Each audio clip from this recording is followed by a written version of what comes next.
Hello? Dheeraj? Yes, Pramod, I think 1 minute is left, right? Yes, sir. Just. Hello? You give me the signal, we will start. Yes, sir. Sure. Thank you. हटा दो.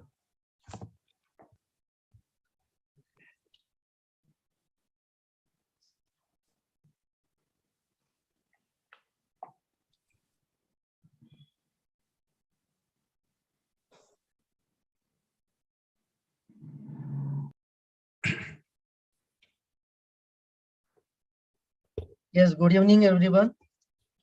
I would request Professor G.A. Ghanshyam, Founder and General Secretary of iSPELL, to start the event. Please, sir.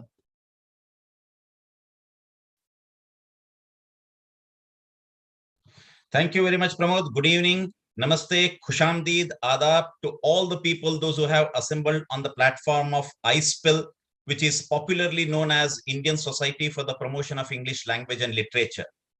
Friends, indeed, it's a pleasure to invite all of you on the 74th Sunday Sahityak Satsang of iSPELL. iSPELL started on 5th of September 2020, the Teachers' Day, which is being celebrated in India.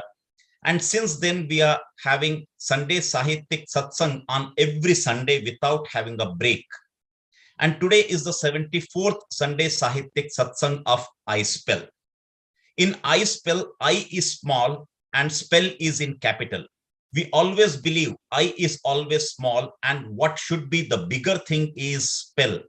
So all of us, we come together only to spell, so that the motto of iSPELL, which is known as facilitate to elevate, could be proved well. So on this 74th Sunday Sahityak Satsang, with a theme for the month of February, which goes like this: fabulous February with fantastic faculties. Today we have a fantastic faculty amongst us. And to introduce the fantastic faculty and also to lead you towards the destination of Sunday Sahityak Satsang, we have a person from the northeast of India, Assam, Shamolima Saikya.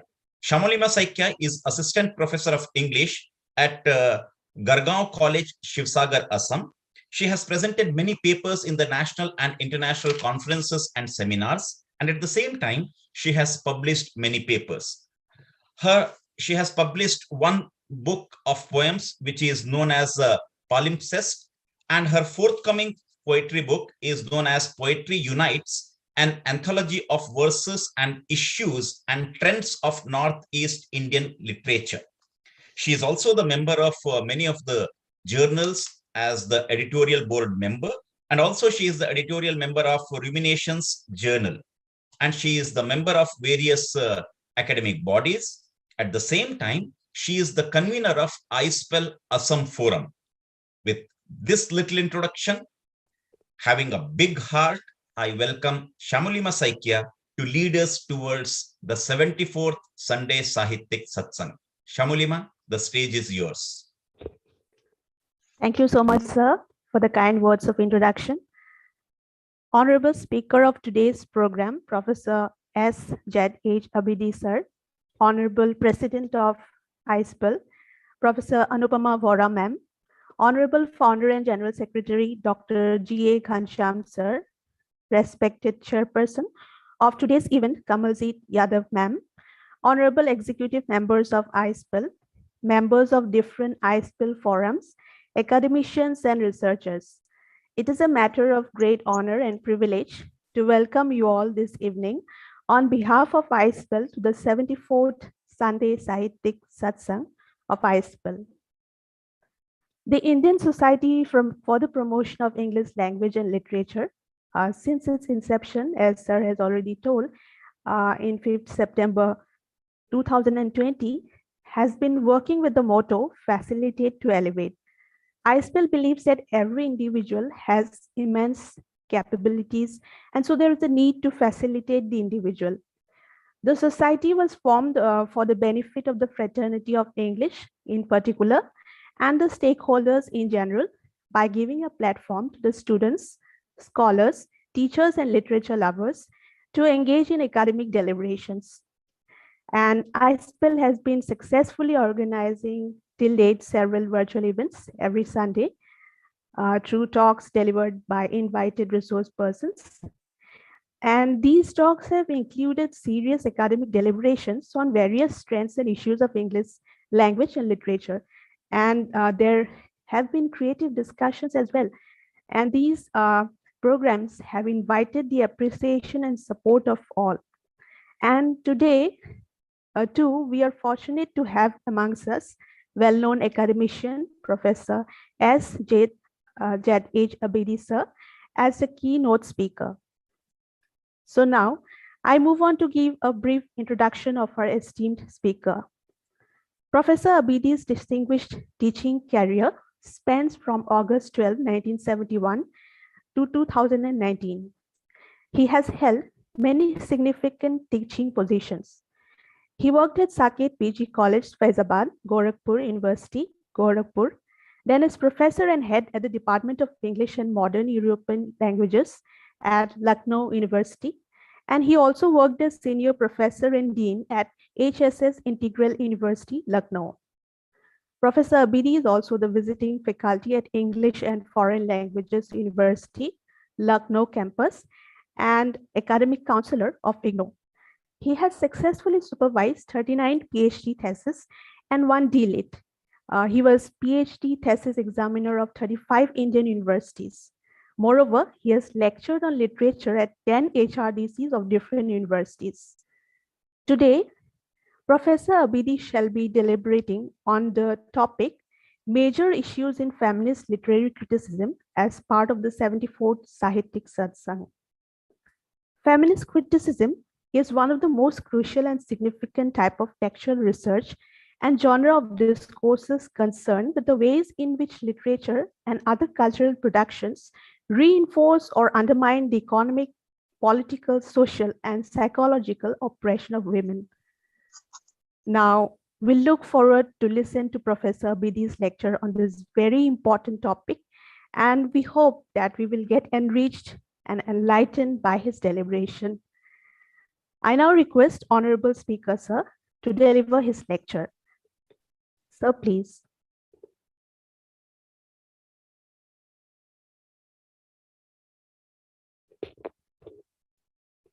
Sir, you are muted.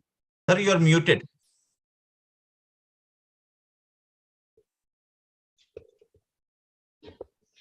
Okay. Unmute हो गया? Yes, audible, sir. Feminist literary criticism is comparatively new. It came into existence in the revolutionary year of 1968, and since then it has been flourishing. So the first part, and feminist literary criticism means application of feminism or feminist theories in evaluation of androtext and gynotext. Androtext means text written by men. Gynotext means text written by women. So we had phallocentrism in literature, in life, and phallogocentrism in literature. And as you know, women have been subjected to sexual textual harassment. So first I will speak about feminism, and I will be very systematic. But before I do so, I would like to say, as I said earlier, that I have never delivered a sermon in a satsang. Sermons in a satsang are generally delivered by babas who are old and whose hair is white. But white hair is now not a sign of old age. So Keshav, a medieval Ritikaleen poet, says, Kesav Kesan as kari just Aryo na kara hai. Aryo means enemy. Keshav, my hair has done so much harm to me which even an enemy would not do. Chandra Badan Mrigalochini, Baba Kahke Jan. Notice here the persona is not respecting the affection of the girls. He is not noting the respect. His main focus in this couplet is on Chandra Badan Mrigalochini, doe-eyed girl, and Chandra Badan. The couplet is focused on body, and in the second line of this couplet, we have a manifestation of that universal monster called patriarchy. Patriarchy, as Tennyson expressed, man for the field, woman for the hearth, man to command, woman to obey. So feminism, as I understand, is the assertion of female identity. A famous feminist said, I am called a feminist when I refuse to be a doormat or a prostitute. Now, feminist literary criticism is a 20th century affair, but the feminist debate has been as old as 17th century. In late 17th century, it was called Afraism. Afra Ben is the first known female English writer who wrote her novel Orunoko. And according to Firdaus Azim, this novel has all the elements of a proper novel as discussed by Ayn Watt in his book, The Rise of Novel. But being a woman, she was denied the status of the mother of English novel. Because as you know, the official birth date of the novel in England is 1740. And I also discovered an essay by Daniel Defoe. Daniel Defoe says that patriarchy was divided whether women should be given education or not, because there was a dilemma, there was a fear that if women are educated, they might surpass men. And this dilemma of divided patriarchy is reflected in 4 18th century novels. Daniel Defoe's Moll Flanders and Roxana, and Samuel Richardson, Pamela and Clarissa. Now here it is said that minority can survive by exploiting the weaknesses of the majority. So in the 2 novels, women exploit the weakness of the majority, the patriarchy, and survive. Whereas the other 2 novels, Roxana and Clarissa, become tragic heroines. This will come a little later. I will again refer to it. But I think in traditional setup, there was this division of Mardana and Zanana. Men's area and the inner courtyard. And as you know, from men's area, the patriarch used to call, "Are sunti ho, chai bhejwao."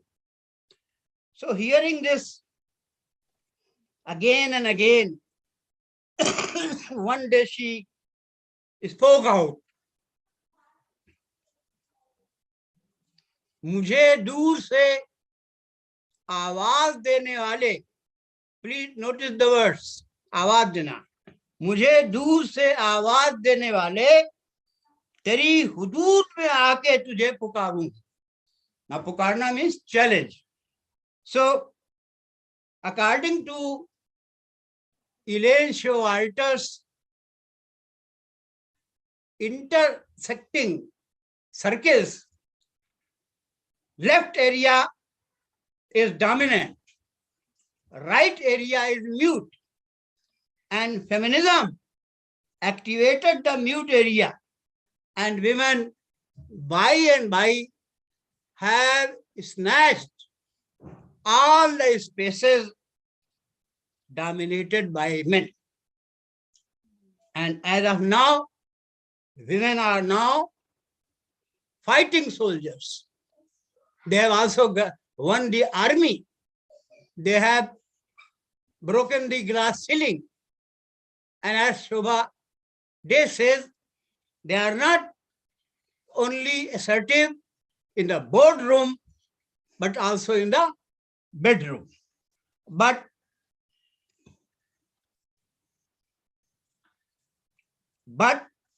feminism is no longer a monolithic discourse. There are country-based feminism, British feminism, American feminism, French feminism, Canadian feminism, Indian feminism, third world feminism, and then we have need-based feminism. We have liberal feminism, materialist feminism, radical feminism. We have psychoanalytical feminism, existentialist feminism, hip-hop feminism, womanism, power feminism, and nowadays we have hashtag digital Me Too or online feminism. That is why you will also notice that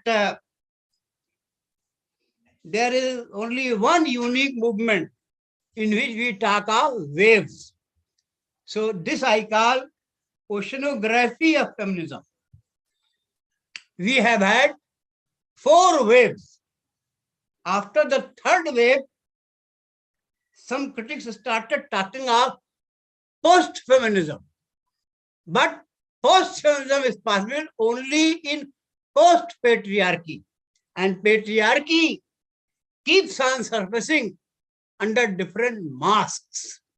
That is why one common agenda of all feminism is the demolition of patriarchy. We have first wave feminism, second wave feminism, and then third wave. And in late 90s, it was thought that now feminism has served its purpose. But in 2008, we had the inauguration of fourth wave of feminism, which is online feminism. And this online feminism is very militant, very aggressive. This wave talks of Colosseum of female empowerment. I will talk about it a little later. Now, so we have different kinds of feminism. That is why the term feminism is not used nowadays. We call it feminisms. We have different strains, different shades of feminism. Now, there is a male character in Doris Lessing's novel, The Golden Notebook. And in this novel, that male character says, the Russian Revolution, the Chinese Revolution, they are nothing. The real revolution is women against men. So the question arises, why are women against men? Now, from the beginning down to the present, as you know, what it means to be a woman in a male-dominated universe. And I have enumerated 31 factors for this movement called feminism. Women against men. Why are women against men? So number one is subordination. Number two, marginalization. Number three, consistent subject deprivation. And remember, I will also talk of 10 feminist texts. They discuss different reasons for the rise of feminism or the needs of women. Fourth is double code of conduct. Fifth is sexism. Sixth is law of the threshold. 7, woman as property and commodity. Number 8, devising women. Number 9, stereotyping of women as good and bad. Number 10, sexual colonialism. Number Gaya, Devi Dasi syndrome. This is particularly Indian. Before marriage, a woman is treated as a Devi. Later on, she is treated as Dasi. And this we have in patriarchalism. Then we have Madonna whore dichotomy. During the day, she should be angel in the house, and during night, she should be a whore, uninhibited. Then we have number 13, sorry, just a minute. Virgin syndrome, Helen complex, or what I call gory complex. Women should be gory, fair. Number 15 is patriarchy as robber. Patriarchy robs women of their virginity, of their privacy, of their space. Then 16 is FGM, female circumcision, female genital mutilation, depriving women of joyance or sexual pleasure. 17 is girling. And here I say that women are responsible for the suffering of women because patriarchy uses the mother figure to socially condition daughters and girls. It's all girling. Then we have, and you see this girling in Shashi Deshpande's The Dark Horse No Terror. Then we have sexual sadism. Male ego is hurt. And we have the midnight drama of sadism, phallic signature tune. This also we find in The Dark Horse No Terror. Then preference for male child. I call this sunstroke, S-O-N. Just as we have sunstroke during May and June, women are deserted. Women are held responsible for delivering daughters. So preference for male child.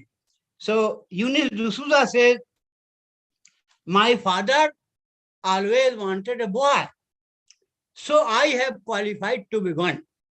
I have got my hair cut. I have flattened my breast. I have hidden the blood-stained bedsheet and tried to be one.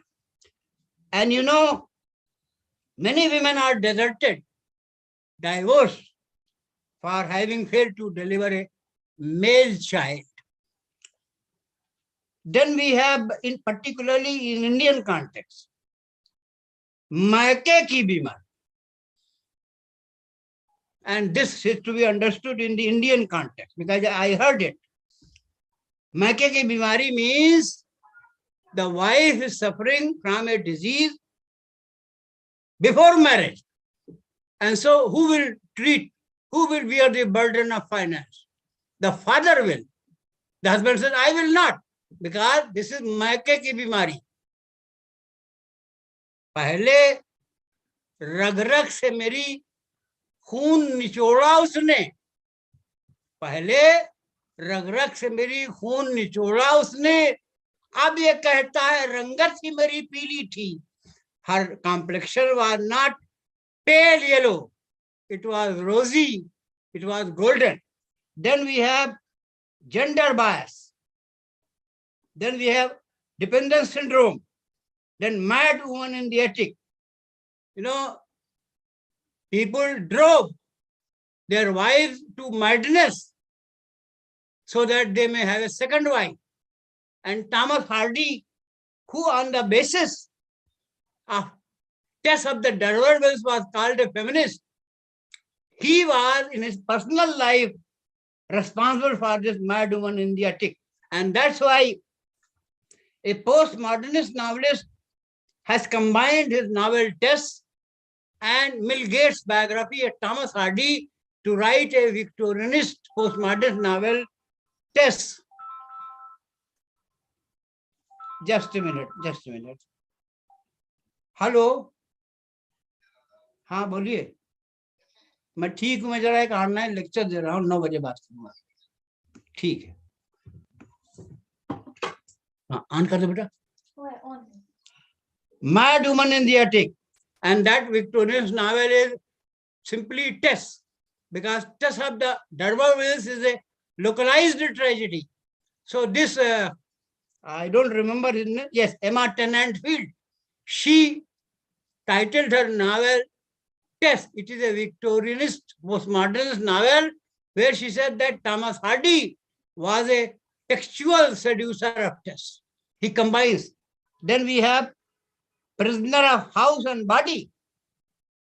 Prisoner of House and Body. You know, the law of threshold is evoked. When a wife wants to revolt, it is said that if you cross the threshold, you will never allowed to come back. Then we have paradox of patriarchy. Patriarchy gives only one identity to women: physical identity, sexual identity. But independent of male desire, even that identity is withdrawn from her. And about this, Imtiaz Dharkar has written a lot. Then we have women as devil. From Renaissance onwards, women were called devil, source of temptation. Even in India, they say, Nari Narak ka Dwar. So, and Imtiaz Dharkar is a feminist poet. She has written a collection of poems. I speak for the devil. Then we have sexual violence. Then 29, battery. Women are battered. And then 30th is discarding women after abuse through divorce. तलाक दे तो रहे हो बड़े ताबो कहर के साथ, मेरा शबाब भी लौटा दो मेरी महर के साथ. And then the next factor is revenge porn. This belongs to the fourth wave feminism. So these are the reasons, these are the factors for women to revolt against men. And one by one, they have won all their rights. From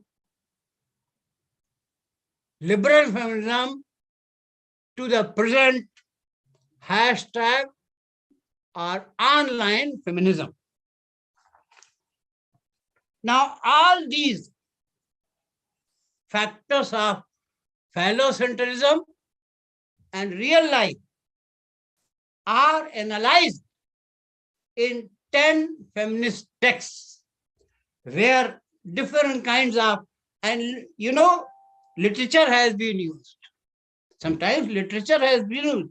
So based on these feminist texts, we had full-fledged flowering of feminist literary criticism. Now, number one feminist text is Mary Wollstonecraft, a vindication of the rights of women. And it's not the women, it's woman, singular. And this is, we have an Indian counterpart of this text, Ruqayya Sakhawat Hussein's Moti Chur or Pearl Dust. Then we have J.S. Mill on the subjection of women. Notice, women were always the object. Mill argues for the subjection of women. Sometimes people write it as subjugation, which is wrong. And J.S. Mill advocates a female literary tradition. That's why he uses the phrase, a literature of their own. And Elaine Showalter lifted this phrase as the title of her book. And this title is not from Virginia Woolf, A Room of One's Own, as is generally believed. Then we have Virginia Woolf, 1929, A Room of One's Own. And she is the founding mother of all feminist debate. And this Room of One's Own is the first sustained essay in feminist literary criticism, within quotation, the first sustained essay in feminist literary criticism. Now she talks of women writers. They need space and they need money. That's why her feminism is called materialist feminism. Then phallic criticism says that if women are so talented, so excellent, why is there no female Shakespeare? So the question is, Virginia says, if Shakespeare had a sister, then this would have happened to her. And Virginia Woolf indulges in legal fiction. Judith Shakespeare. We know that Shakespeare had no sister, but she says, suppose Shakespeare had a sister and her name was Judith Shakespeare. So Shakespeare would be sent to a grammar school. She would be made to work in the kitchen. And when she attains puberty, she will be married to a boy from the nearby villages. But she is talented. She wants to be a dramatist. So she runs away. Her mother tries to cajole her that there must be transfer of property. But she said no. She runs away. She reaches London, where an actor manager befriends her. But she commits suicide out of shame because she was in the family way. That's why we have a very harsh critique of patriarchy in Virginia Woolf. And in this book, Virginia Woolf also talks of woman's sentence, which is called WL, woman's language. And in my opinion, Virginia Woolf is the founder of what is called feminist stylistics, because we have masculine mode of speaking and writing. So we have feminine mode of speaking and writing. So notice how in these feminist texts, literature has been used. Then we have Betty Friedan, the feminist critique, the feminist mystique. Then we have Simone de Beauvoir, the second sex, which talks of existentialist feminism. And we have three major statements by Simone de Beauvoir. Biology is destiny. Sex is natural, but gender is a social construct. Then she says, a woman is not born but made. Freud also had said, anatomy is destiny. Then we have Germaine Greer, the female eunuch. Patriarchy castrates women, makes them impotent, makes them powerless. Then we have number 7 feminist, Kate Millett, sexual politics. Now, in this book, Kate Millett criticizes male writers like D.H. Lawrence, Henry Miller, and Norman Mailer. And she is the pioneer of one type of feminist literary criticism called feminist critique. About that I will talk. Then we have, she criticizes, then we have Judith Butler, Gender Trouble. Then we have Elaine Sixto, The Laugh of the Medusa.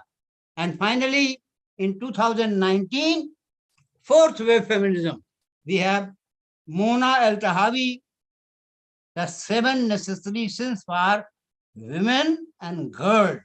This is the 10th feminist text. Now this belongs to fourth wave feminism, where, and on this fourth wave feminism, my daughter has written a very brilliant research paper, Dr. Shubi Abadi, and she says, I would like to quote her so that you understand. In fourth wave feminism, she said that hashtag feminism, digital feminism, needs what she calls female gladiators. Just as in Roman times, slaves were made gladiators and they would win their freedom only by killing the opponent. So the slogan of the fourth wave is fuck the patriarchy, FTP. And she said that feminism, I quote my daughter, Dr. Shubi Abdi, who teaches Jamia, feminism has moved a step further from simple defense to aggressive offense. Feminists no longer shy away from the hand that gropes them. They want to punish this act by decapitating the hand that gropes them.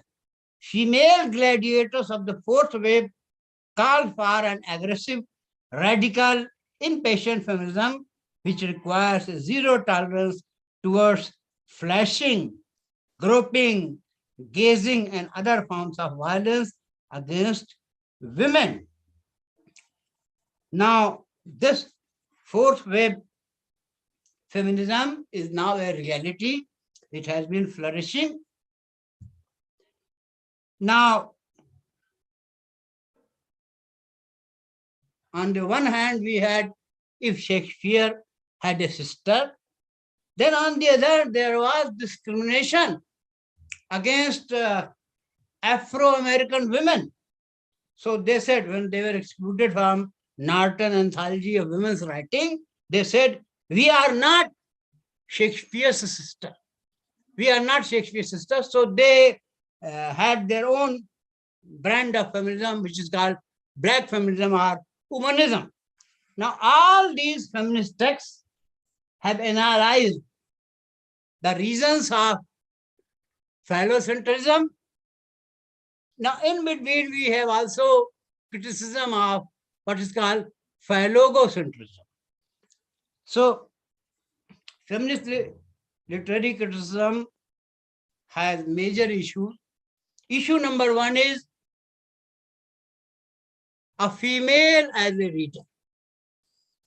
What happens when a female reads? Because she has won her freedom, she is educated, she is a teacher, she is a critic, she is a reader, she is a publisher, she is a translator. So what happens when a woman reads an anthro text? She finds that in anthro text, that is literature written by men, we have this stereotyping of women. Good and bad, beautiful and ugly, Then so this approach is called feminist critique. Remember the difference between the word critique and criticism. Critique is always from a viewpoint. So from female viewpoint, they criticize male authors and they also punish him.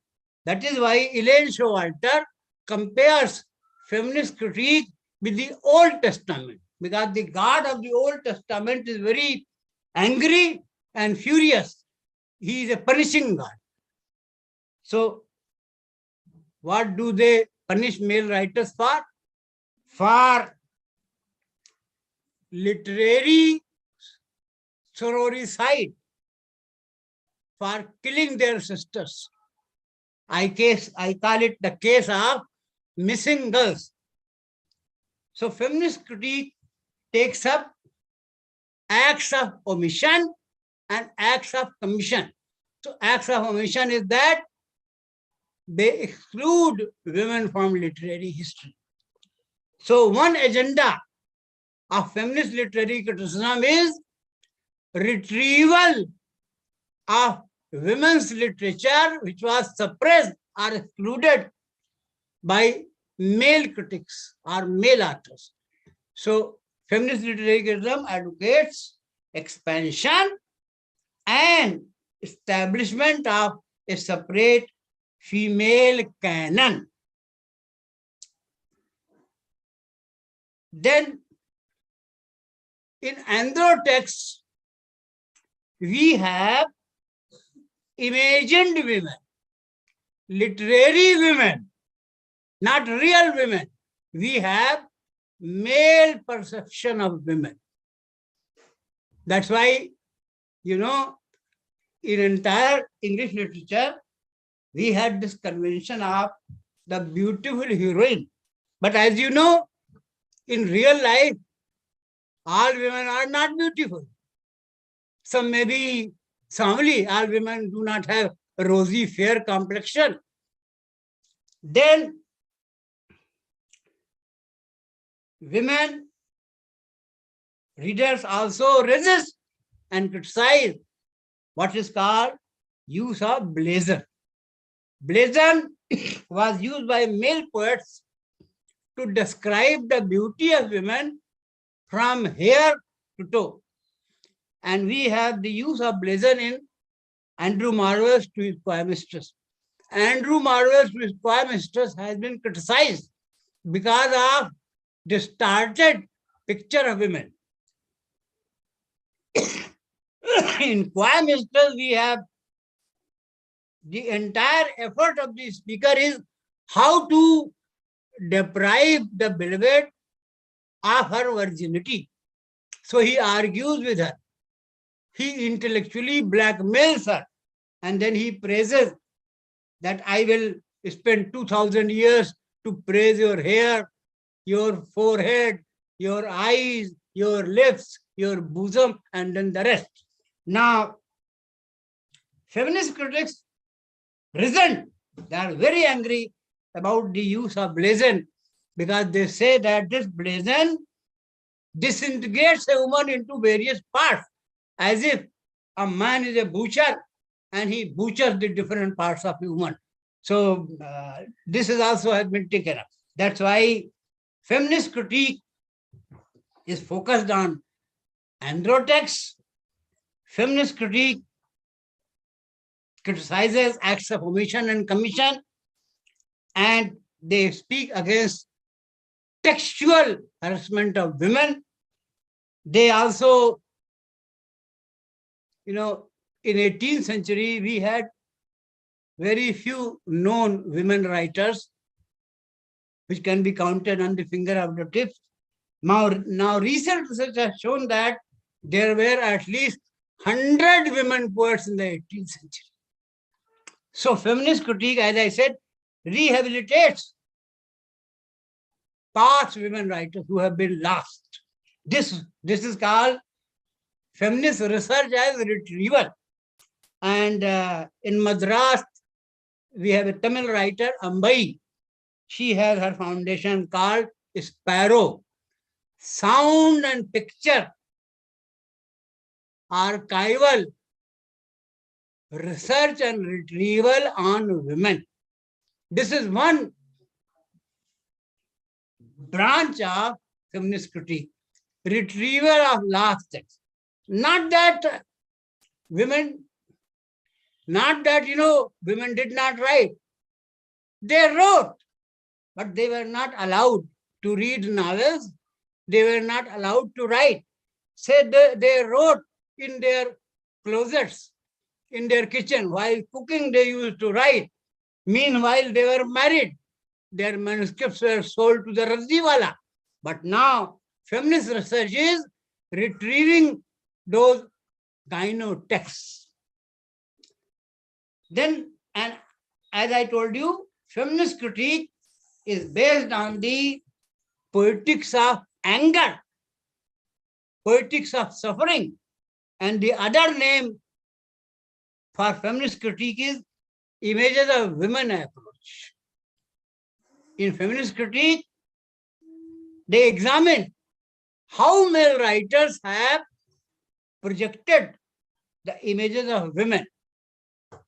The images of women. So it is also called, and there was a trend in Indian research that researcher after researcher, they also, they wanted to explore images of women in male writers. Now, since I knew about feminist critique, so I asked one of my students to study Jacobean sex tragedy. So the title was Erring Women in Jacobean Drama. So it was found that men and women were equally responsible for the so-called sex crime, but the punishment was given only to women.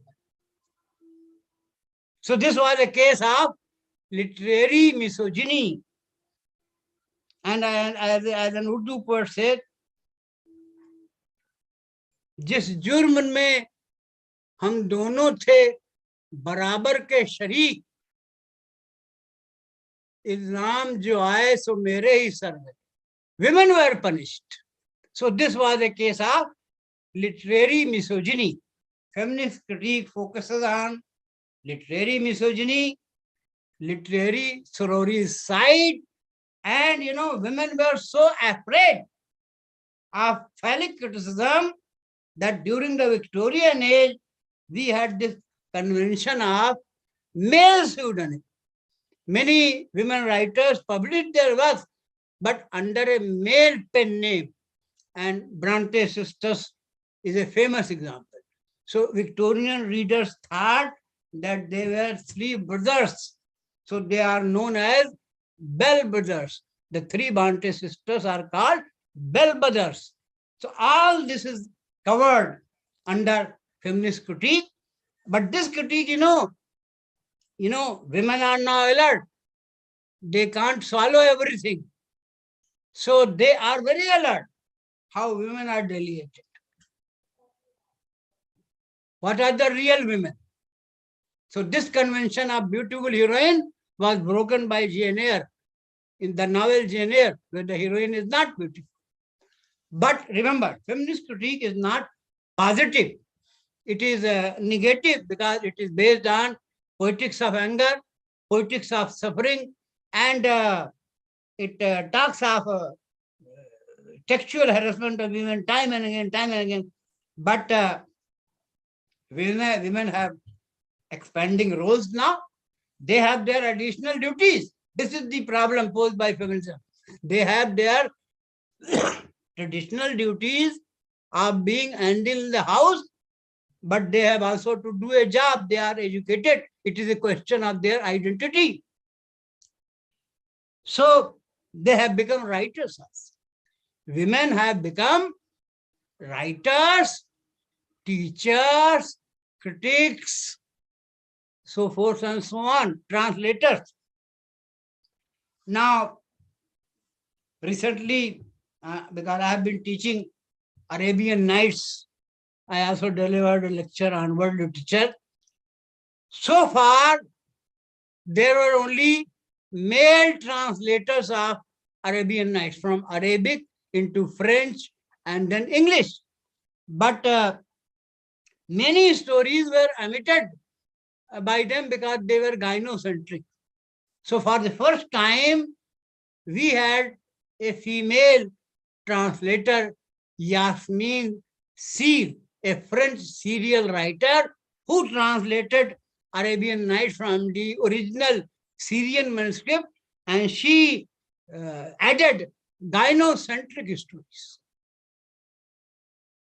You see, so women are no longer heroine, subordinate to hero. They are now Shero, Shero. Shero is a term coined by a Canadian feminist, Barbara Goddard. So they are Sheros of now. Now, the second part,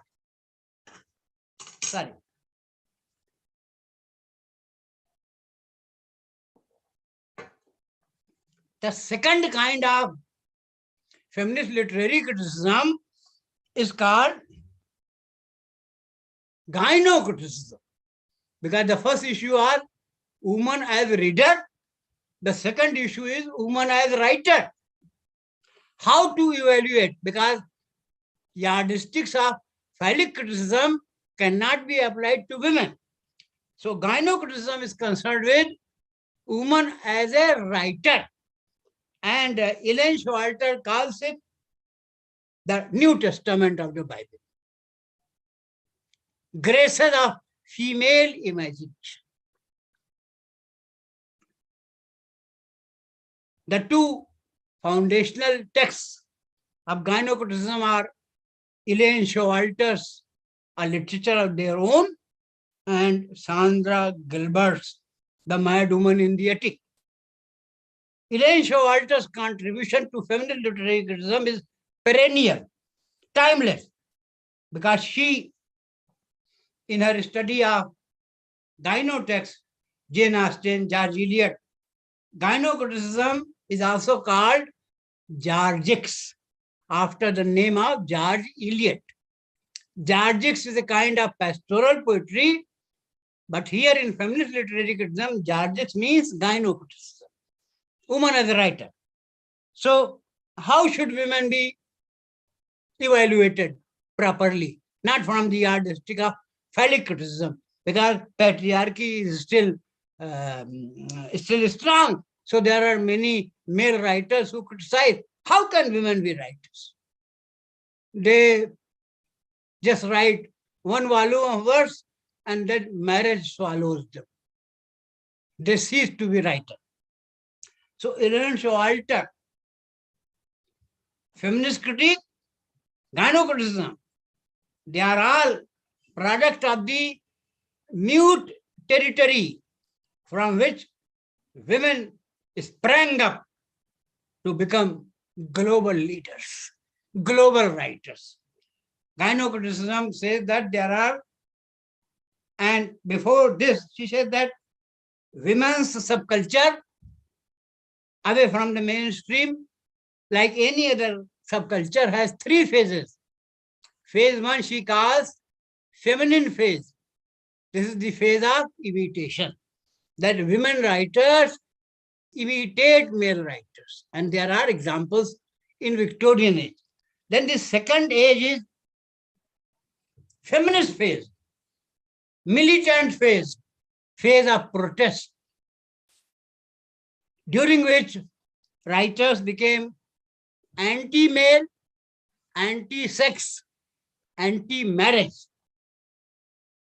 That's why a male poet says, because remember, and it must be admitted, that it was patriarchy which decided that although they did it for their own comfort, patriarchy decided that to be good mothers, women should be educated. So an Urdu poet says, because I maintain both the viewpoint, जिन पत्थरों को हमने अता की धड़कने, women were mute, they were like a stone, they were never allowed to speak, they did not know how to speak. जिन पत्थरों को हमने अता की धड़कने, जब वो बोलने लगे मुझ पे बरस पड़े. You know, feminists are angry about patriarchy, about male, etc., etc. So this was Elaine Showalter's contribution.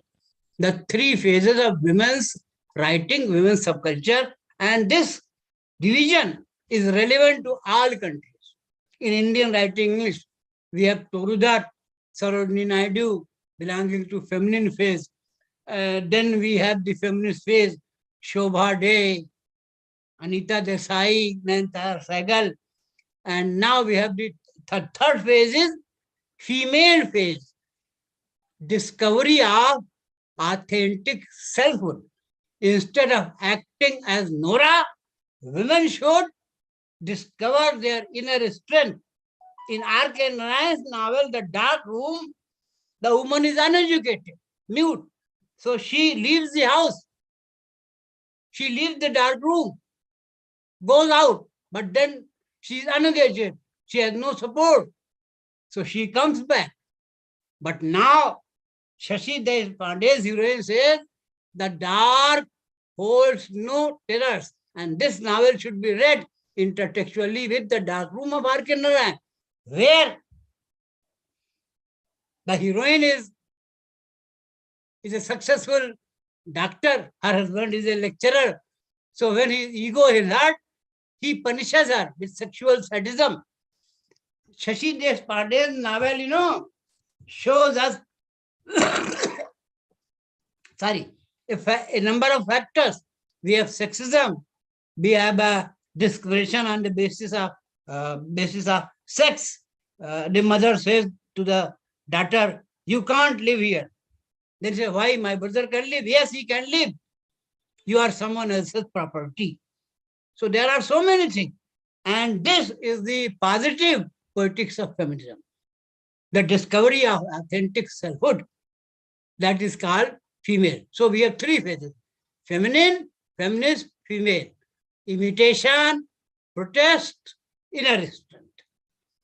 So women are now writing. But remember, women are different. And as I have been saying, gender dictates the genre. And I pronounce the word as genre because it is a French word. I have heard it people saying it genre, but phonetically the word genre, because it is a French word and French language has nasal tone. So gender dictates the genre. Women write lyric poetry, journal, autobiography, pseudo-autobiography, autobiographical novel, confessional novel, Bildungsroman. And remember, the two phases of their life are equally important. Before marriage and after marriage. Before marriage, she is socially conditioned, girling is there. After marriage, her real problem begins. That's why Kamala Das's An Introduction is a polyphonic poem giving us an idea of different kinds of feminism and the need for love. Now, Elaine Showalter, this is one thing. Elaine Showalter compares feminist critique with the Old Testament of the Bible, but gynocriticism she compares with the New Testament. She talks of the graces of female imagination. And she says, how should women writers be assessed? So she talks of 4 parameters. Number 1, biology. Simone de Beauvoir has said biology is destiny. So say that there are certain areas where they can write. And remember, women writers must be praised for their ruthless honesty, for their frankness. They are committed to reality. They are modernist novels because they write about raw nerve experiences of their life, as Kamala Das does. And they write gynophone. They write about betrayal by men. They write about their sexual encounters with men. So she said that biological factor must be taken into account because there are certain processes, as Kate Miller had said, how can men understand the sexual feelings of women? Then she talks of psychological factor to discuss what is called female aesthetics. What makes women to write? Women write when they are hurt. They go to their room, they lock themselves, and then they write their diary. That's why in feminism we have 3 phases. Articulation. Women must speak out. Because of not speaking, many women have been sacrificed at the altar of what I call biothanata, suicide. They commit suicide, they never speak out. And by the time they speak out, it's very late. So, articulation, intervention, and praxis, these are the 3 stages of feminism also. And the third factor is, second factor is psychological. The third factor is linguistic. Because remember, Elaine Showalter had already in a 1986 essay published in a British journal, she talks of masculine modes of speaking and writing. So we have, feminine ways of speaking and writing. And in order to prove this thesis, I asked one of my research scholars to make a comparative study of Mulk Raj Anand and Kamala Markandeya. Because both these writers are in the social realism tradition. They write about similar areas, but their tone is different. Their language is different. So, and the fourth factor is culture, their social conditioning. Because remember, Kamala Das is so frank, but she can never call her father bastard, as Sylvia Plath does in her poem, Daddy. This must be, in India, very few women talk of their right to orgasm, right to joyance. But in other countries, they are talking, it is my body. I will decide who will fuck this body. I will decide who will make use of this body. Indian women are not, but there are newly born women in Kamala Das. That's why, I composed a couplet to make a distinction between the new woman and the newly born. The newly born woman means French feminism. The newly born woman does not suffer from the stupid sexual modesty. She is very frank. She decorates her body. She has tattoo of butterfly on her back, on her breast, not to attract male gaze. It is her personal is political.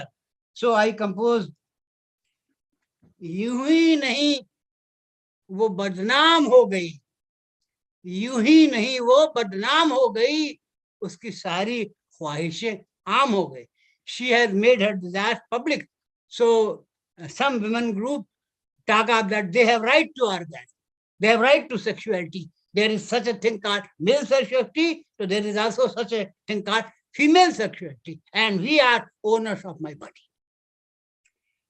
Now, these are the factors suggested, and feminist gynocriticism is flourishing nowadays. We have women, feminist presses. We have Kali for women. We have Zuban. They are giving their voice, their tongue to women who are publishing. And then the role of women as theorists. So we have theorists and role of women as translator. I give you one example. When we have a female translator, she focuses on gynocentric stories, gynocentric characters, as happened in Arabian Nights. And this is the first female translator of the Arabian Nights. First ever in the history of the translation of Arabian Nights. Now, feminist criticism is not a guest, as Elaine Showalter says. Feminist writers, women writers, so to say, are expanding their roles. They are more and more because somehow they have been hurt. You know, Sunita Jain is a famous Indian English poet. She says, "It is because of you, mother, that I have been living with this elephant foot for the last 25 years. Because she cajoled her, she blackmailed her. अरे इससे शादी कर लो और तुम्हारे पापा आत्महत्या कर लेंगे." Then Mamta Kalia, she is a bitter critic of patriarchy. You know, I have also noticed one kind of eve teasing in the buses. In the buses, you know, some male passengers go close to the hair of the women passengers and they smell the female fragrance coming from the hair. So Mamta Kalia says, once my hair held fragrance for you. Now, when I lower my hair, my head, you see only dandruff and gray hair. That's why I talked of Devi Dasi syndrome. Before marriage, she is a Devi and she is praised. She is hailed as paragon of beauty. Brazen is used to praise her. But after marriage, she is made into a Dasi. You know, once an Oxford scholar came to Lucknow University.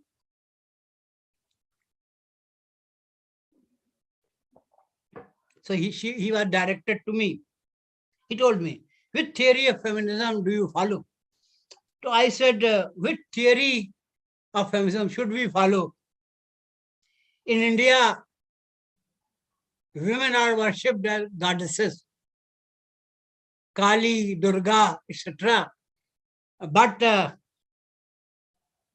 we have female feticide, we have dowry burning, we have rape culture, we have revenge porn. With theory, हमने कहा India is a land of paradoxes.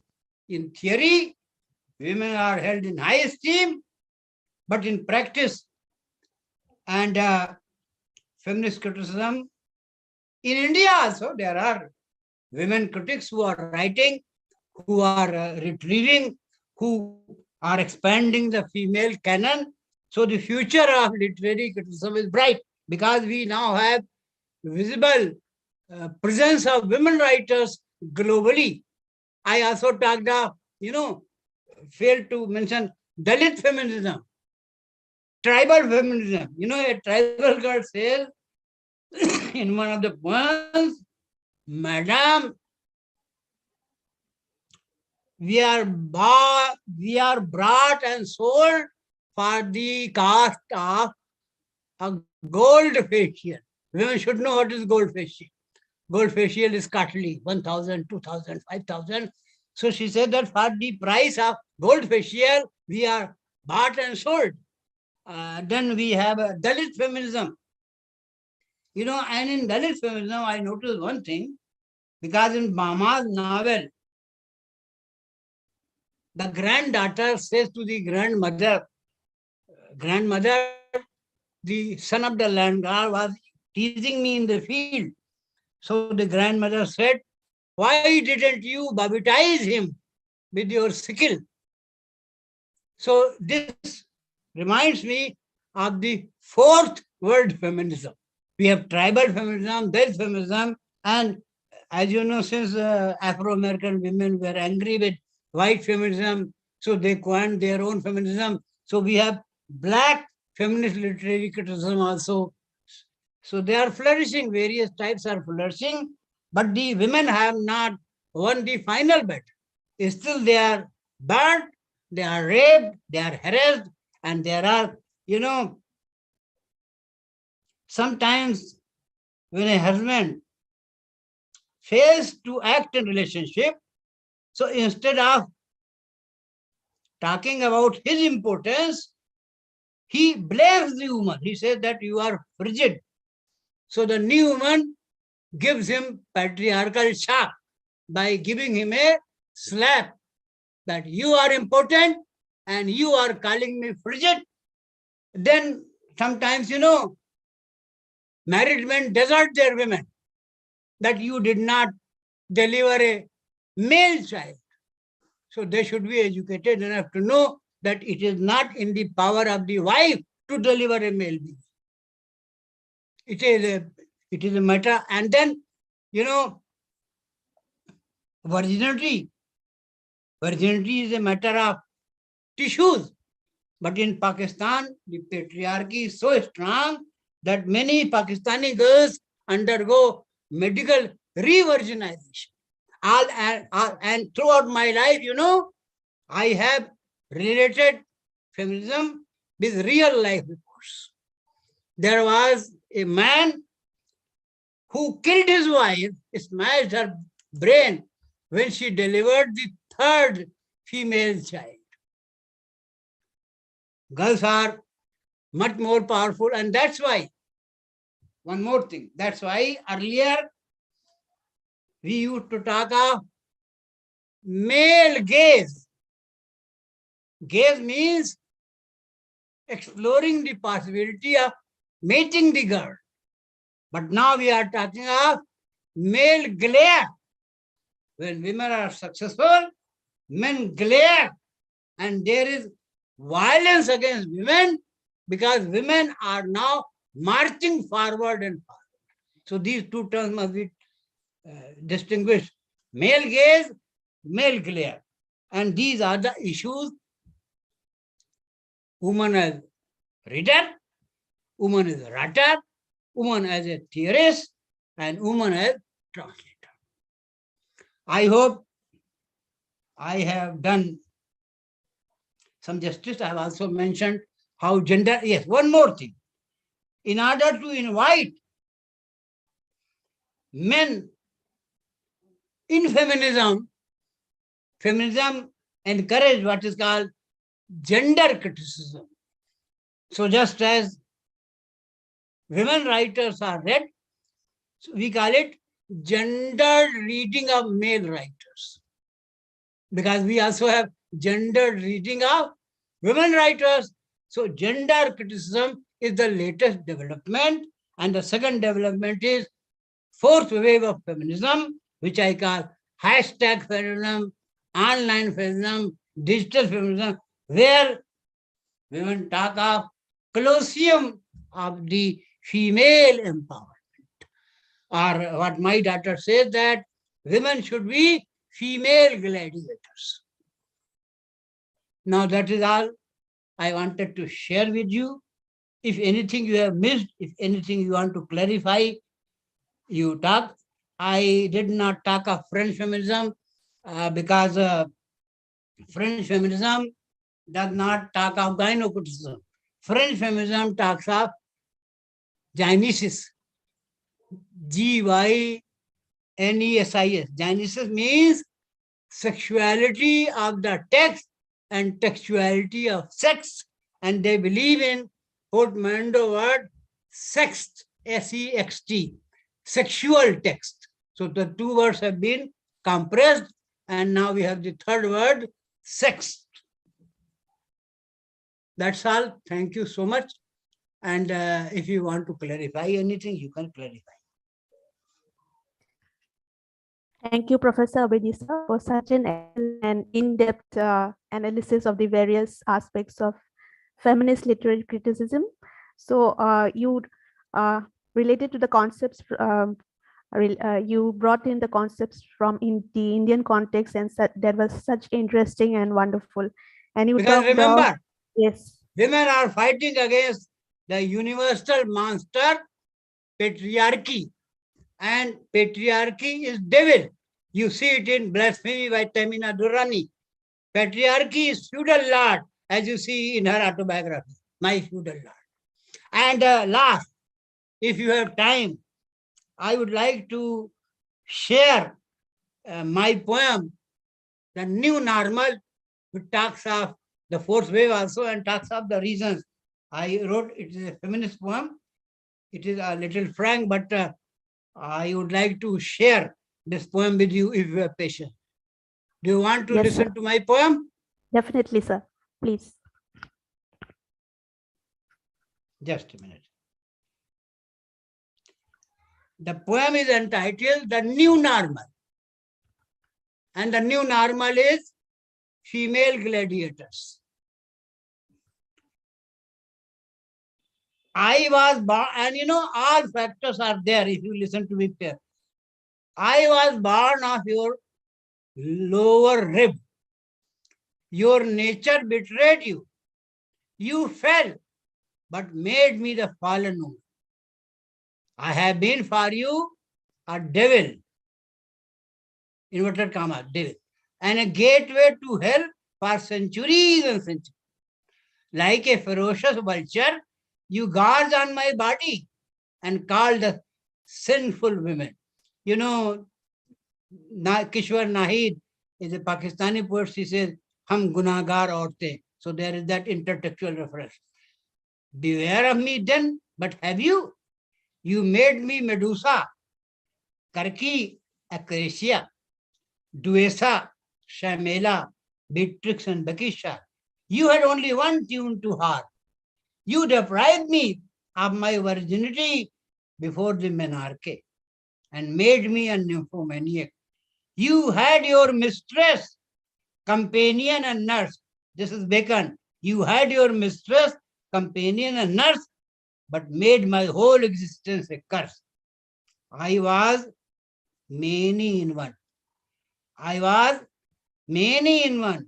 Wife, mother, sister, daughter, and all. You were only one in all, the eternal one. You killed me in the womb. You burnt me for gold. You deprived me of the blooming garden of my face. Pleasure for you was a cruel joke, but destiny mine a sunstroke. I was your fair field to till, always at your convenient will. I was made to swallow your savagery, saliva and semen. Enough is enough. Gone are the days. Don't you ever realize I hold the key to creation and paradise? Medusa, holding the head of Perseus, is now the new normal. The last two lines refer to the fourth wave feminism. That's all. Thank you. Wonderful, sir. So we are indeed overwhelmed by your excellent, brilliant deliberation on such an important and scholarly topic today. So we have a few questions from our participants, from our Yes, members. Yes. So I'm going to read out the first question. It is by Dr. A.S. Puvama. She asked, what are the basic tenets of feminist criticism? Basic tenets are, I've already explained everything. Feminist critique talks of androtex. Gynocriticism talks of androtex.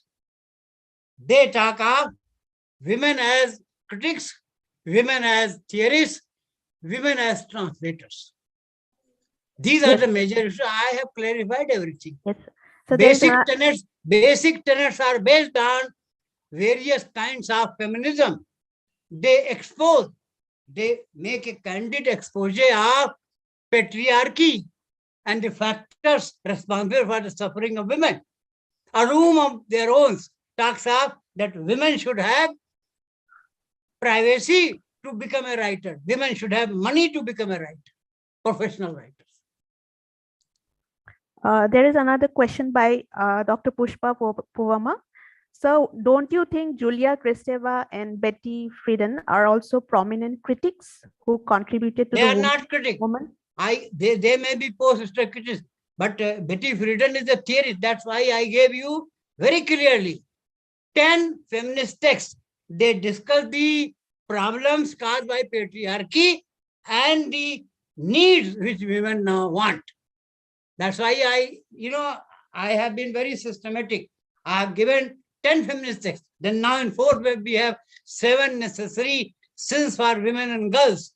They must have anger. They must have power. They must have lust. And their slogan is, fuck the patriarchy. Because patriarchy is the universal truth. And as I told you, so long as men live, so long as women live, patriarchy will resurface under this different mask. This problem is not going to be solved. There is another question by Lakshmikant Kapkate. Sir, what do you think about the manipulated title of the subject, within quote, history, his plus story? Let me tell you, I did not talk of history. Pen was in the hands of men. They wrote from their perspective. Now pen is in the hands of women. They write from their angle. Yes. Can we take, I think we can take one more question. It is by You can take as many questions, but my answers are very clear. My lecture is very lucid, very deliberate. I have clarified everything. Rizwana Khatun also asked a question. But let me tell you one thing.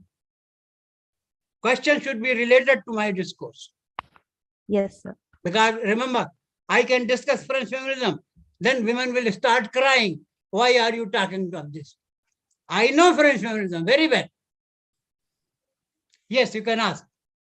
Rizwana Khatun she has a question. Please explain the difference between womanism and feminism. Now, womanism is black feminism. They have said that feminism is for white women. And they said, we are not Shakespeare's sisters. If we had been Shakespeare's sister, they would be fair to us. As I told you, Norton anthology of women's writer, black women writer excluded. So they said we will have our own brand of feminism in which they talk of triple jeopardy. They are exploited as slaves, as women, and as workers. And this triple jeopardy is also applicable to Dalit feminism. Dr. K.S. Saradhambal, he asked, sir, is intersectional feminism a new addition to feminism? Yes, it is new, it is current. There are new developments, but I am away from my home, from my library. That's why I did not talk of intersectional. This is the problem with audience, that they want to ask questions on areas which I did not cover. I did not talk of intersectional feminism. So they have no right to ask this question. They should ask questions on the area which I have covered. This is, I have noticed throughout my life that people in the audience, to attract attention, ask questions on the areas which the speaker has not touched. You should ask questions on the area I have covered. Someone has, I think, another question. Lubna, I think. Lubna, will you please unmute yourself and ask the question? Okay, good evening, sir. Actually, the question I want to ask that you said the women are the enemy of women. Women are treating and bringing their daughters as a daughter in a girly manner.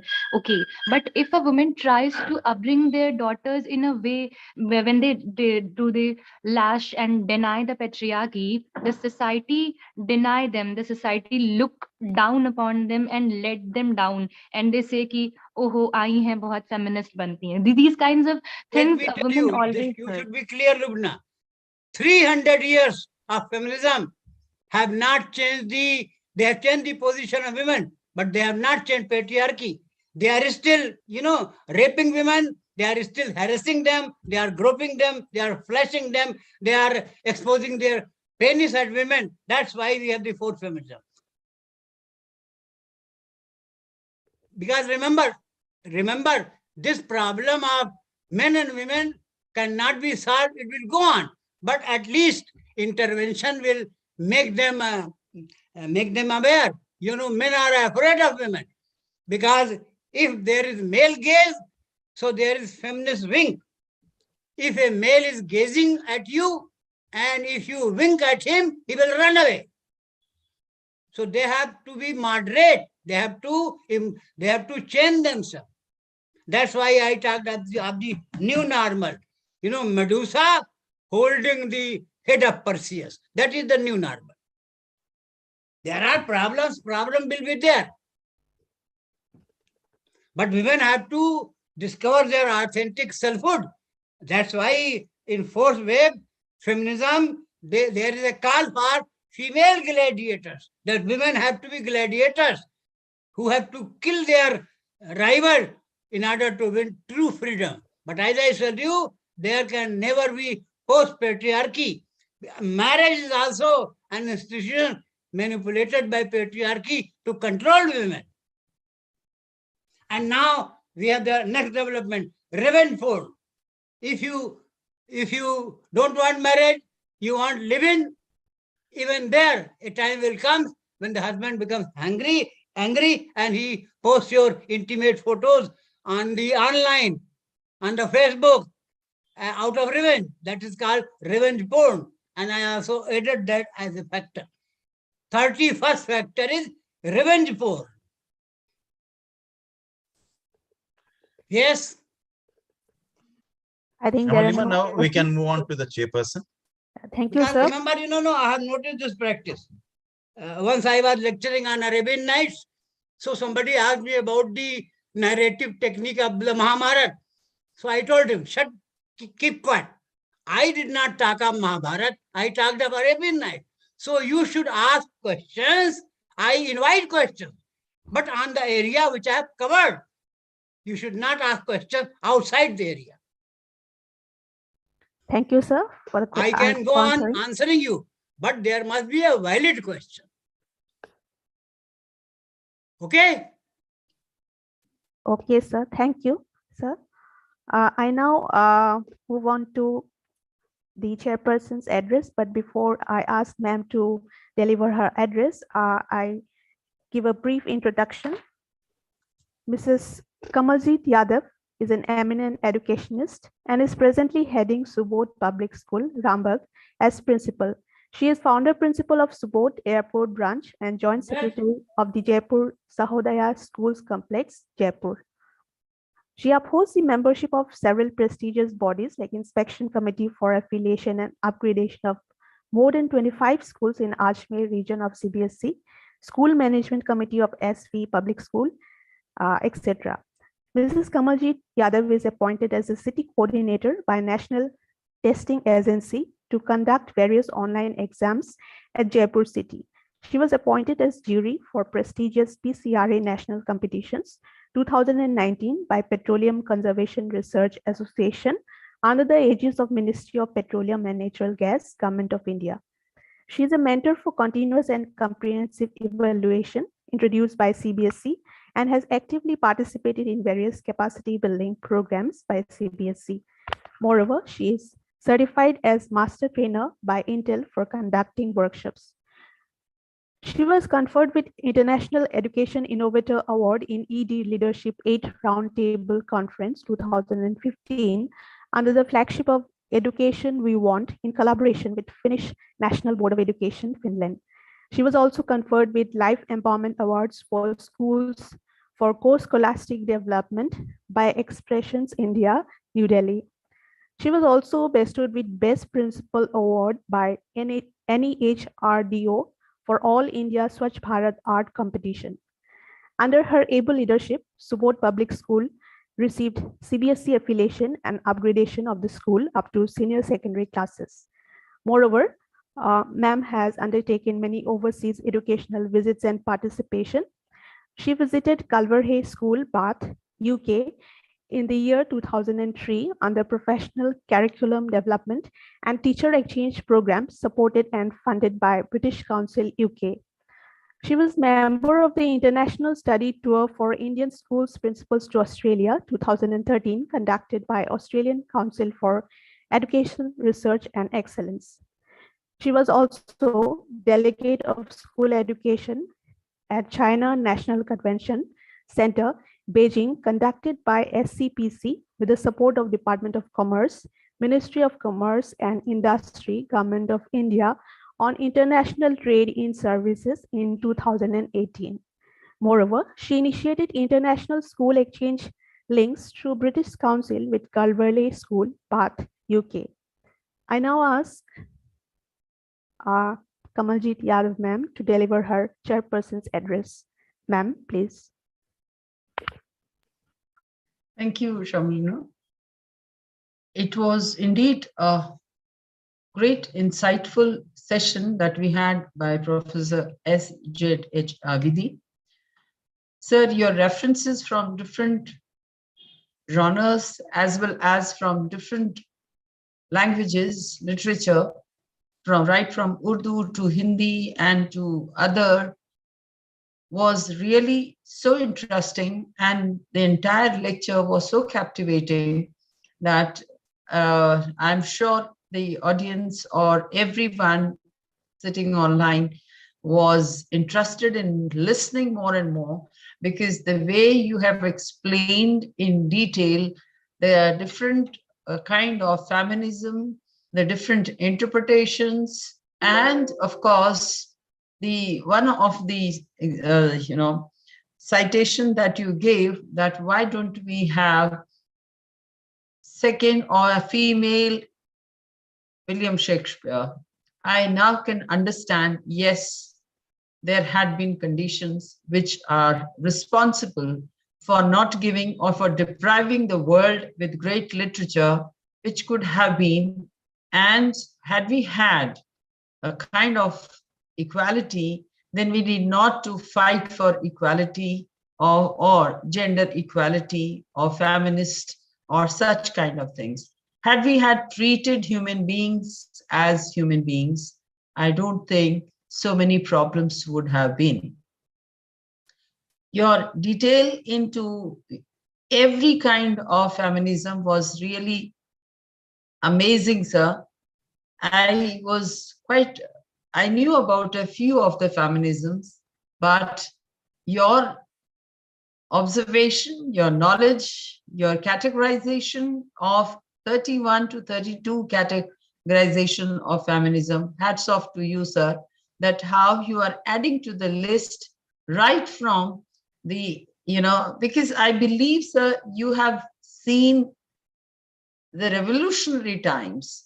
You had seen when life in 70s was a little simple, then how the things were changing, how modernization in the country was taking its birth, and then how this corona has brought the online platform, the social media emerging so strongly, and of course that how people are giving their opinion, how vocal they have become, how expressive they have become, what great platforms they are getting, because we know that even today also many females are giving their opinions, their ideas, not by their real name. They are still compelled to use pseudonym. They know it well that they may be they might become a target, as Madam Lubna also asked a question, that they can very easily be ridiculed by the society. The mother still does not have guts. The mother still does not feel safe in giving or standing or fighting against patriarchy that easily. Reason, because she feels that her daughter's safety is her foremost concern, looking into the kind of society that we live in. Yet, it is a fact that when a mother stands with her daughter strongly, nothing can stop her, nothing can stop that girl or female. So I being a person who had never seen strong kind of feminism, so sometimes I feel that how lucky I had been, that what a balanced environment that I experienced, not only at my parents' home, but at my in-laws' home also. How safe I felt, and how, although the outside world had been, with its claws all the time, ready to attack or ready to hijack or ready to take away my liberty, take away my, the finer aspects of my personality, yet I could dare to stand against, I could dare to move out, and those values really have given my daughter also a lot of confidence. So this feminism is still something that we have to fight against, which is in this modern time is quite shocking. Reason, because if you give a task, a job to a female as well as to a male, at times we find that the job is done in an exceptionally, in a creativity, whatever it is. Of course, the job is done in wonderful way by a female, yet every time she has to prove her point. So, Professor Abidi, I was really captivated hearing, listening your lecture, and the kind of experience that you have put into your varied kind of reading from different backgrounds. The citation all the citations were unique for me, at least, because when you were quoting some couplets or some lines from Urdu literature, from Hindu literature, or from other literatures, was really so great to hear. So it is really quite a revolutionary thing to hear from you also, that today also I am feeling so enriched with different kind of information, with different kind of an experience, because as you stated right in the beginning, that gray hair may not be considered as a sign of old age. Now, of course, gray hair is in fashion also, it's in vogue. So it should never be considered. Yes, certainly it is something that धूप में बाल सफेद नहीं किए, तो धूप में बाल सफेद नहीं किए का बहुत अच्छा एग्जाम्पल हमारे बड़े बुजुर्गों ने बनाया. That means a connotation or the meaning is very clear that yes, experience is unparalleled. Experience, of course, cannot be gained in a day or something like that. Experience comes over the time period. And your insight into different shades of feminism was unparalleled, sir. Then you gave the example of Devi and Dasi. Yes, it's true that how the society treats the woman, the female, before marriage, a Devi, and then how it's altogether a contrary picture is there, an opposite picture is there. That opposite picture talks about the devoted wife or a Dasi even. And of course, the examples given from Virginia Woolf, that how there are no female Shakespeares, is strongly making me feel that yes, the world is deprived from wonderful literature. Then again, the excellent, insightful, and thought-provoking interpretations by you, sir, has really made every listener quite enriched in the literature. And I'm sure the young generation would devote some more time to understand what kind of literature the times to come require. How this literature, of course, someone had asked a question, his story, that is how someone has written his story and it became history. Maybe that is one more thing. Yes, whenever we talk of Indian writers, we find that they tried to write against. If we talk of Amrita Pritam, and sir, you have already given examples of Anita Desai and other famous writers. I completely understand that how everyone has tried to write something or write truth actually. And when truth is written, sometimes that truth comes out in a very different shade and people try to malignate it, or people do not tolerate truth. And what do? They try to shun it, they try to blacken it, or they try to make it that it is beyond their tolerance. And when it becomes beyond their tolerance, they, of course, ostracize such kind of writings as well. So, sir, I was quite touched to hear, that how you have given your insight from different reference, a different kind of books. And yes, I can now understand that when we read literature, how we have to keep ourselves sane, as well as how we have to form our own individual balanced opinion about things, how we have to sensitize the reader, how we have to create interest of the reader, as well as how to give the analytical skill to the reader. Now, if teachers of English literature all around not only the country, of course, those who have written these kind of critique or these kind of criticism really have given an insight that yes, what is written should not be accepted as it is. What is the literal meaning and what is the meaning or what is the reference? So it was really so insightful, sir. And your knowledge on the vast topics is unparalleled. I'm humbled by your lecture today, sir. And I feel quite enriched by listening your views and opinions. I'm so thankful for being the chairperson for today's session. And I would, before I ask Shamolima ma'am to take over, I'm quite thankful to Dr. Ghanshyam, who has initiated this revolutionary step, who is bringing people all across the country together just for a few hours, but then how each one of us is finding that the things are so relevant, that the things are so full of meaning, and how the young teachers, how the young people having interest in English literature are finding that they are being guided by such laureates like you, sir. And hats off to you, Dr. Ghanshyam, for the 74th session.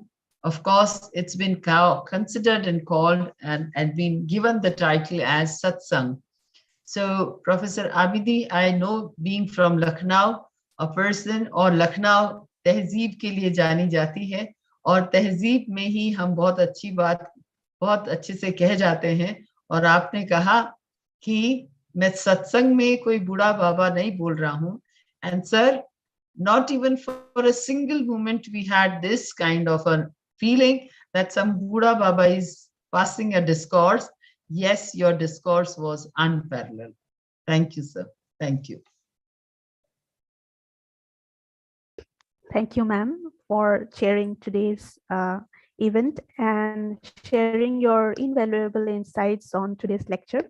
We look forward to listening more of your thoughts and experiences in the future.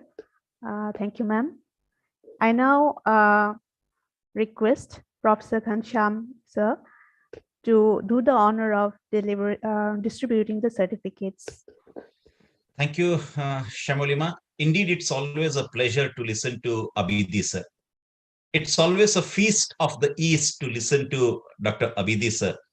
And moreover, it is being said, 100 days of diligent study is equal to 1 day with a great teacher.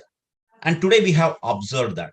Not only we have observed every aspect of feminism, but the way he delivered the concept, the way he made us to understand the various aspects of feminism, and the way he talked, the way he has taken the couplets, and the way he incorporated all those things together and made it quite comprehensive, and the delivery, and also the way he has answered the questions, that was really superb. And always I believe there should not be a question for the sake of question, but there has to be a question which must be related with the speaker's note, speaker's talk. And that has to be the limit.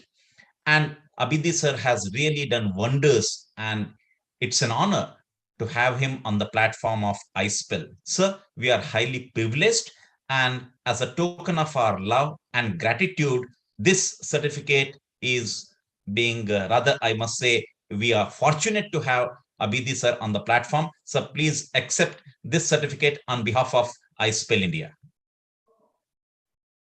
So please accept it. Thank you, sir. Thank you. Always, it's a Herculean task for each and everyone to sit and listen to the speaker and also try to conclude the event. And chairperson's job is a tough job, because the chairperson has not only to summarize entire thing of the speaker, but at the same time has to put forth his views or her views also. And Kamaljit Yadav ma'am has really done it in a beautiful way. So this certificate, as a token of love and gratitude, goes to Kamaljit Yadav ma'am. Ma'am, please accept it. Thank you, sir. Thank you for being so gracious. Thank you. Thank you. Thank you. Professor Always we need a person who can row the boat and who can lead us to the destination. For that, we have chosen Shamolima Saikia from Assam, and she has done the job in a quite significant way. So this certificate is being awarded on behalf of iSPELL to Shamolima Saikia, the convener of iSPELL Assam Forum, and also the assistant professor of English, Gurgaon College, Shivsagar. Shamolima, please accept it. Thank you, sir. Thank you, sir, for giving me this opportunity. Thank you very much. And then we are coming to the Platinum Jubilee of iSPELL's event. The 75th Sunday Sahityak Satsang is on 20th February 2022. And it's based on Valmiki Ramayana, a few questions, which is going to be delivered by Dr. Mahadeva, to be chaired by Dr. Nilanjana Pathak, and the Master of Ceremonies is Dr. Sarmila Paul. So do attend this Valmiki Ramayana, which is going to be the Platinum Jubilee of iSPELL, means it's the 75th Sunday Sahityak Satsang of iSPELL. Do join us, keep yourself safe, hale and healthy, and at all the times, if at all you have any queries related with iSPELL, iSPELL is always there for you. And if you want to form forums in your regions and in your states, we are quite, we will definitely inform you about it. And we do want that iSPELL should be there in every region, in every state of the country, and it must also move out of the country. With this note, I thank each one of you to be there on the platform of iSPELL. Thank you very much. Good night. Thank you, sir. Thank you, sir. Thank you, ma'am. Thanks a lot. Thank you, everyone. Thank you so much. Ghanshyam sir प्रणाम।